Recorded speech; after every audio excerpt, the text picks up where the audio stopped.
P-Square. Hey. Hey. Allez. Allez. Allez. C'est une opération devenue des plus courantes. Chez son coiffeur du 16e arrondissement de Paris, cette cliente vient faire une extension capillaire. Les mèches, soigneusement emballées ici, on parcourt 8000 km. Ces cheveux, ils viennent d'Inde. Et c'est la meilleure qualité de cheveux qu'on puisse trouver aujourd'hui en extension, ce qui permet de donner à la cliente vraiment une qualité exceptionnelle pour ça. La chevelure de cette Parisienne prend 20 cm en quelques secondes.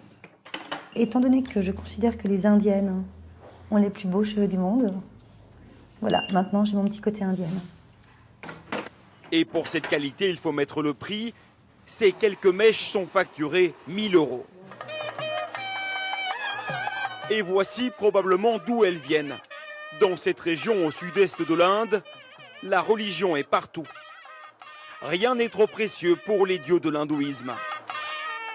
Les pèlerins les vénèrent en multipliant prières et offrandes. Et ici, le don suprême, c'est celui des cheveux.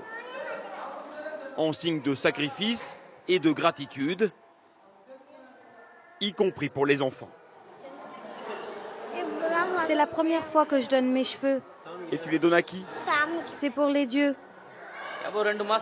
Il y a 2 mois, ma fille souffrait de la varicelle.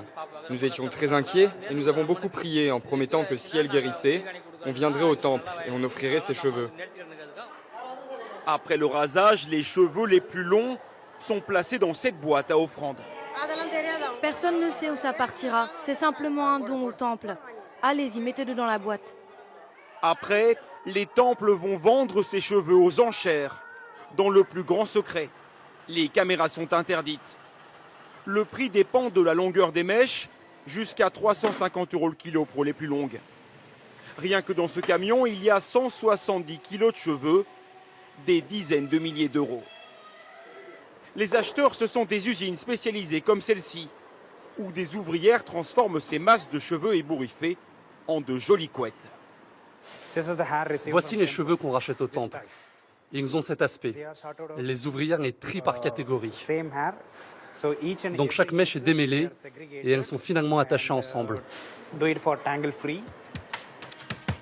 Les cheveux sont lavés, relavés encore, et puis séchés. Certains sont décolorés et recolorés. Avec un contrôle très strict à chaque étape, ils sont ensuite exportés vers plus de 55 pays. Résultat, le chiffre d'affaires de cette entreprise dépasse les 7 millions d'euros par an, gagnés grâce à la dévotion des croyants.